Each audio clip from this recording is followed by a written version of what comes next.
1 का question number 10 जिसमें student सबसे ज़्यादा गलती करते हैं वो ये है कि 3 milkman mixes milk with water in following ratio. First milkman 7:1, second milkman 9:2, third milkman 10:1। Who is more dishonest. तो 3 गवाले हैं जो दूध में पानी डालते हैं। अब पहला जो मिल्कमैन है वो 7:1 यानी अगर वो 7 गिलास दूध डालता है तो वो 1 गिलास पानी बीच में डालेगा। अगर सेकंड मिल्कमैन है अगर 9 गिलास वो दूध डालता है तो उसके अंदर 2 गिलास वो पानी डालेगा। थर्ड मिल्कमैन जो है वो अगर 10 गिलास दूध डालता है तो उसमें 1 गिलास पानी डालेगा। तो हमने ढूंढ के बताना है कि इनमें से सबसे ज्यादा बेईमान शख्स कौन है। तो उसको सॉल्व करने के लिए आपको एक मैथ का रूल पहले समझना पड़ेगा कि हम कोई भी एक आम नंबर जो लिखते हैं, फॉर एग्जांपल 5 लिखा हमने, तो अगर उसके नीचे कुछ भी ना हो तो वो 1 जरूर होता है मैथ्स के रूल के मुताबिक। अब जब हम इस क्वेश्चन को इसी तरीके से करने लगते हैं 7/1, 9/2 और 10/1, तो उसमें हमारी गलती ये होती है कि ऑलरेडी ये गिवन चीज है कि कोई भी नंबर जिसके नीचे कुछ भी ना हो 1 होता है। तो जब हम उस हिसाब से इस क्वेश्चन को करेंगे तो उसमें हमारी मिस्टेक ये आएगी कि जो वाटर 7:1 है और जो वाटर 10:1 है उसकी वैल्यू खत्म हो जाती है 1 की। तो हम पहले इसको उल्ट करेंगे यानी 1:7, 2:9 और 1:10 करेंगे ताकि हमारी वैल्यू जो 1 की है वो बची रहे। मैं एग्जांपल के तौर पे आपको पहले समझाता हूं और फिर क्वेश्चन मैं इसको फर्दर सॉल्व करता हूं। अब अगर आप गौर करें तो फर्स्ट मिल्कमैन की जो 7:1 थी मैंने एज इट इज 7/1 लिख दिया। सेकेंड मिल्कमैन की जो mixture of milk with water था 9:2 थी तो मैंने 9/2 लिख दिया। थर्ड की 10:1 थी तो मैंने 10/1 लिख दिया। अगर आप इसको एग्जाम्पल के तौर पे लें कि अगर वाटर 1 गिलास भी ना डाला गया होता मिक्सचर में और स्टेटमेंट होती 7, 9:2 और 10, तो फिर भी आपको पता है कि अगर हम लिखते तो उसको किस तरह लिखते।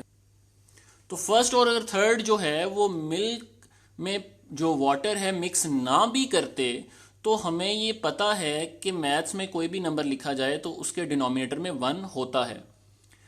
तो अगर पानी ना भी मिक्स करके भी 7/1 ही बनता है और 10/1 भी बनता है तो 1 की वैल्यू जो है वो खत्म हो जाती है। इसलिए हमें इस क्वेश्चन को सॉल्व करते हुए ये ध्यान करना पड़ता है कि 1 की वैल्यू बचानी है तो हम उसको ऊपर लिखें और 7 को नीचे लिखें।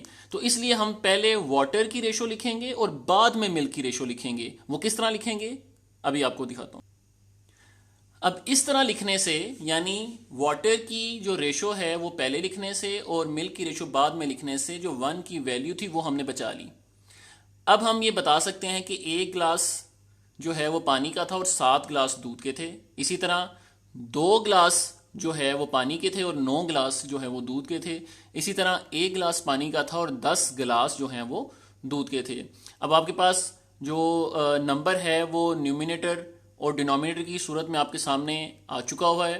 तो आपने इसको क्या करना है 7, 9 और 10 का एलसीएम लेना है। जब उनका एलसीएम हम लेंगे तो जो नंबर इन तीनों नंबर्स पे डिविजिबल होगा उसके साथ सॉल्व करेंगे और हमारे पास ये रेशो निकल आएगी कि इन तीनों लोगों में से कौन जो है सबसे बड़ा बेईमान था। तो एलसीएम के लिए हमने डिनोमिनेटर्स को चूज कर लिया 7, 9 और 10। अब इनका हम एलसीएम लेते हैं। तो वर्किंग में अगर आप देखें तो सबसे पहले हमने 2 पे डिवाइड किया 10 को क्योंकि वो डिविजिबल बाय 2 था। 7 और 9 डिविजिबल नहीं थे वो एज इट इज नीचे आ गए। 2 5 जा 10। नेक्स्ट स्टेप में हमने 3 से डिवाइड किया 9 को। 3 3 जा 9। बाकी दोनों नंबर डिविजिबल 3 पे नहीं थे वो एज इट इज नीचे आ गए। फिर दोबारा 3 से 3 को डिवाइड किया 3 1 जा 3। देन नेक्स्ट स्टेप में 5 से डिवाइड होता है 5 और नेक्स्ट स्टेप में 7 से डिवाइड होता है 7। तो हमारे पास नंबर्स आ गए हैं 2 3 3 5 7। इन तीनों को मल्टीप्लाई करेंगे तो हमारे पास एलसीएम निकल आता है। तो एलसीएम लेने पे हमारे पास आंसर आता है 630। 2 3 जा 6, 6 3 जा 18, 18 5 जा 90 और 97 जा 630। अब ये 630 जो है हम तीनों जो डिनोमिनेटर हैं उनके साथ डिवाइड करेंगे और सॉल्व करेंगे। इस तरह हमारे पास रेशो निकल आएगी फर्स्ट, सेकंड और थर्ड मिल्कमैन की। तो सॉल्व करने पे हमारे पास आंसर आता है फर्स्ट का 90, सेकंड का 140 और थर्ड का 63। तो चूंकि सेकंड मिल्कमैन की रेशो सबसे ज्यादा निकली है, it's mean second milkman is more dishonest among them. तो बाकी जो दोनों हैं वो कम बेईमान थे और सेकंड जो है वो ज्यादा बेईमान था। ये हो गए हमारे 3 आज के क्वेश्चंस। अब फोर्थ क्वेश्चन ऐसा करेंगे जो अक्सर स्टूडेंट बोर्ड के एग्जाम में छोड़ आते हैं।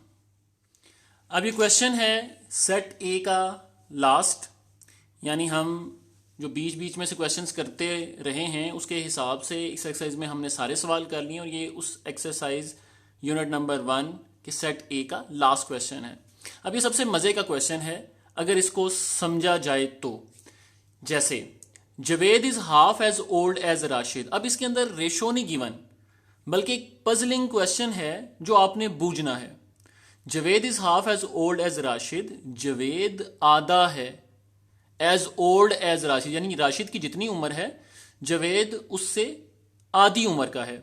And Rashid is half as old as Naveed, और राशिद की उम्र जो है वो हाफ है जितनी के नवीद की उम्र है, यानी नवीद की जितनी उम्र होगी राशिद की उससे आधी होगी। The sum of their ages is 105 years. अगर इन तीनों की उम्र को हम इकट्ठा करें, जो भी हम सॉल्व करने के बाद निकालेंगे, तो कहता है वो 105 साल होगी। तो आपने अब कैलकुलेट करनी है जवेद, राशिद और नवीद की उम्र। अब इसको सॉल्व करने से पहले एक मैं पिक्टोरियल डायग्राम शो करूंगा जिससे आपको थोड़ा सा जो कंफ्यूजन है वो दूर हो जाए कि एजेस का हिसाब क्या है, कौन किससे आधा है। तो 3 लोग हैं, जवेद, राशिद और नवीद। तो सोल्यूशन देखिएगा। अब इस तस्वीर से आप लोग समझने की कोशिश कीजिएगा। उसने स्टेटमेंट में बोला था Javed is half as old as Rashid, Javed की उम्र राशिद से आधी है। फॉर एग्जाम्पल जवेद एक छोटा बच्चा है और राशिद उससे बड़ा है। और Rashid is half as old as Naveed, और राशिद की उम्र आधी है जितनी के नवीद की उम्र है। इट्स मीन नवीद सबसे बड़ा है, उसकी आधी उम्र का राशिद है और उससे आधी उम्र का जावेद है। तो इसके लिए हम कोई भी सपोज कर लेते हैं नंबर्स जो रेशो की सूरत में होंगे। हम अगर फॉर एग्जाम्पल कंसीडर करते हैं कि अगर नवीद 4 साल का है तो उसका हाफ राशिद कितने साल का होगा, 2 साल का, और उसका हाफ जो जवेद कितने साल का होगा, वो 1 साल का। तो रेशो चूंकि हमने छोटी लेनी होती है तो इसलिए हम छोटी सी उम्र एक लेते हैं, नवीद की 4, राशिद की 2 और जवेद की 1।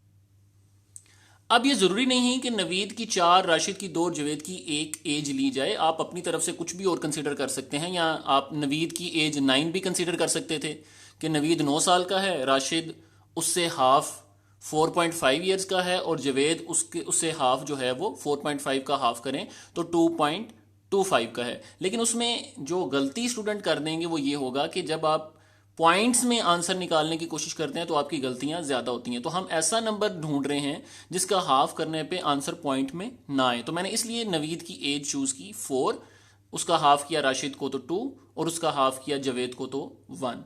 तो 1, 2 और 4 हमारे पास रेशो है। हम सम ऑफ रेशो करेंगे। तो सम ऑफ रेशो से पहले गिवन रेशो जो हमारे पास थी 1:2:4, उसका सम किया तो 1 + 2 + 4 = 7। अब ये तीनों टोटल 105 साल के हैं और इनकी जो गिवन रेशियो है उसके हिसाब से हम तीनों की एज फाइंड करेंगे। Let's see. तो एज थी 105 साल जो इन 3 लोगों के दरमियान में डिवाइड करनी है कि कौन कितने साल का है। रेशो जो हमने सॉल्व की, अंदाजा लगाया कि नवीद सबसे बड़ा होगा तो उसकी रेशो क्या होगी, राशिद उसका आधा होगा तो उसकी क्या होगी, और जवेद उसका आधा होगा तो क्या, तो वो तो गिवन रेशो हमारी निकल आई है 1:2:4। जब हमने उसका सम ऑफ रेशो किया तो वो बना 1 + 2 + 4 = 7। अब जवेद, राशिद और नवीद हर एक की अपनी अपनी एक रेशो थी। जवेद की 1 थी, राशिद की 2 थी और नवीद की 4 थी। Divide by sum of ratios जो कि बनता है 7, मल्टीप्लाई बाय उस एज के साथ जो इनके दरमियान में तकसीम करनी है। तो अब तीनों की एज निकल आएगी कि तीनों किस किस उम्र के हैं। तो जवेद की उम्र 15 साल, राशिद की उम्र 30 साल और नवीद की उम्र 60 साल। अगर हम तीनों की उम्र प्लस कर लें तो 105 बनती है, और अगर हम जो स्टेटमेंट थी उसको भी देख लें कि जवेद जो है वो आधा है उम्र में राशिद से। तो अगर जवेद की 15 है तो राशिद की 30 है। राशिद जो है वो आधा है उम्र में नवीद से, तो अगर राशिद की 30 है तो नवीद की 60 है। तो ये हमारा सोल्यूशन और सेट ए यूनिट नंबर 1 का कंप्लीट हो चुका हुआ है। कल से हम सेट बी स्टार्ट करेंगे। अगर उसमें कोई प्रॉब्लम हो तो आप मुझसे रब्ता कर सकते हैं व्हाट्सएप पे। तो students, unit number 1 business math ICom part 1 set A question number 1.1 to question number 1.15 हमारे कंप्लीट हो चुके हैं। सेट बी जो है वो कल से इंशाल्लाह शुरू किया जाएगा। अस्सलाम वालेकुम।